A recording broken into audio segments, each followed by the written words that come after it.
तो आइए सुनते हैं कॉलेज लव स्टोरी। मैं कोमल अभी फाइनल ईयर में हूँ। मेरा एक ग्रुप है, हम 3 लड़कियाँ और 4 लड़के हैं। फर्स्ट ईयर से अभी तक हम सब साथ हैं। हमारे ग्रुप की हेड मैं हूँ। अपनी तारीफ नहीं कर रही हूँ, लेकिन इस ग्रुप में सब मुझे ज़्यादा मानते हैं। किसी को कुछ भी प्रॉब्लम होती है तो मैं ही उनका सॉल्यूशन देती हूँ, और सारे नियम भी मैंने ही बनाए हैं। और एक सबसे अहम नियम मैंने बनाया है कि हम सब दोस्त रहेंगे। प्यार हमारे बीच में नहीं आना चाहिए। No boyfriend girlfriend, only friend, क्योंकि फ्रेंडशिप हमेशा रहती है। प्यार बीच में आते ही जलन और अलग अलग होकर बैठना शुरू हो जाता है, और मैं नहीं चाहती कि ऐसा हो। और देखो, 4 साल हो गए हमारी दोस्ती को। मजाल है कोई मेरे नियम को तोड़ दे। किसी को किसी से वैसा वाला प्यार नहीं हुआ, और हम सब बहुत मस्ती करते हैं, एंजॉय करते हैं, खुश रहते हैं। अब कल मेरा बर्थडे है, और मुझे पता है कि मेरे सारे दोस्त मुझे कुछ न कुछ सरप्राइज जरूर देंगे। तो मुझे अभी करण के घर बुलाया है। करण हम सब में सबसे पैसे वाले बाप का बेटा है। पापा का अच्छा घर है, और हमें मस्ती करने के लिए बड़ा रूम मिल जाता है। कल मुझे 5 बजे बुलाया है।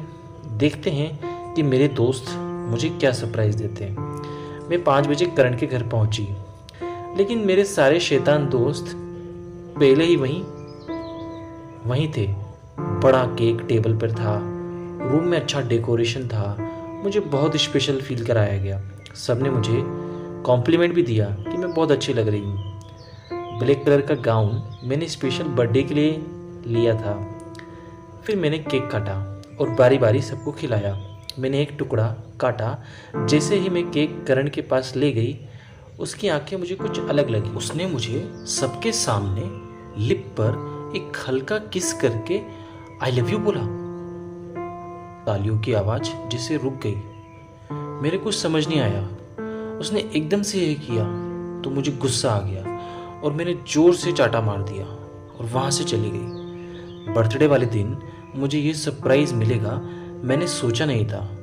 मुझे गुस्सा आ रहा था, लेकिन वो मेरा 4 साल पुराना दोस्त था। कभी मुझे लगा नहीं कि वो मुझसे प्यार करता है। यह शायद देख नहीं पाई, क्योंकि मैंने नियम बनाए थे, इसलिए मैं ही उसे नहीं तोड़ सकती थी। इसलिए मैंने कभी उस तरह से सोचा नहीं। रात को मैंने सुधा को फ़ोन लगाया और उसको पूछा कि तुझे पता था कि वो ऐसा कुछ करने वाला है। सुधा बोली, हाँ, वो कब से तुझे लाइक करता है, पर तेरे नियम की वजह से बेचारा अभी तक चुप था। पता नहीं आज उसमें कहाँ से हिम्मत आ गई। अगले दिन जब कॉलेज गई तब सब बदल गया था। मुझे पता था कि जब भी ऐसा कुछ होता है फिर पहले जैसा नहीं होता। करण अब हमारे साथ में नहीं था, और करण के चक्कर में विशाल और सुयश भी कटे कटे रहने लगे। मैंने सोचा कि करण से जाकर एक बार बात करूं, उसको समझाऊं। मैंने करण को लाइब्रेरी में पकड़ा। मुझे देखकर उसने मुंह फेर लिया। मैंने बोला, बाहर चल, तुझसे बात करनी है। वो आया और मैंने उसको बोला, क्या हरकत थी वो?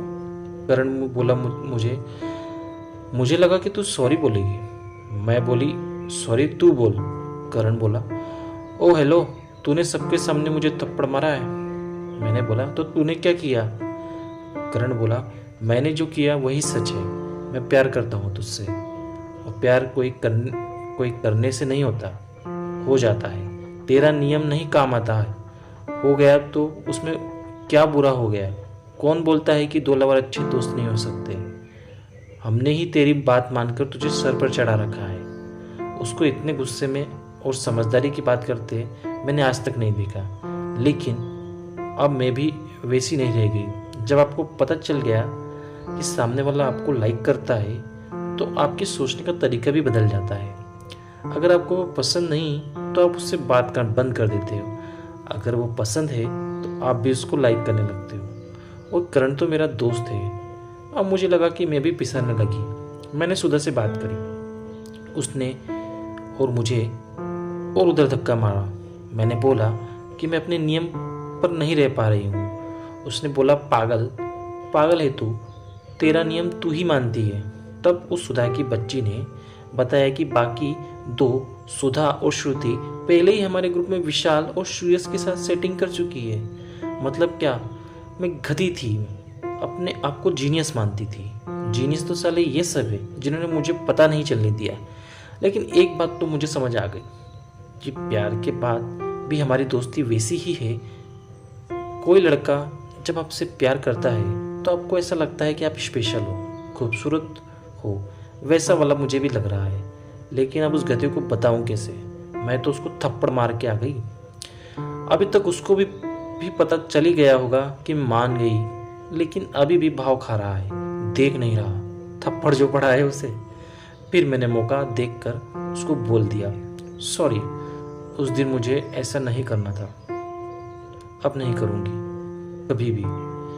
वो भी बोला, सॉरी, मुझे भी नहीं करना था, मैं भी अब नहीं करूँगा कभी। मैंने बोला, क्या? वो पूछा, क्यों फिर करूँ? पागल थोड़ी हूँ जो थप्पड़ खाऊं। मैंने बोला, अब नहीं पड़ेगा, प्रॉमिस। हंसने लगा। तो ऐसे शुरू हो गई मेरी भी लव स्टोरी। दोस्तों, आपको कहानी कैसी लगी कमेंट कर हमें जरूर बताएं, और इस तरह की अच्छी कहानी सुनने के लिए हमारे चैनल को सब्सक्राइब करना ना भूलें। वीडियो को लाइक जरूर करें और शेयर करें।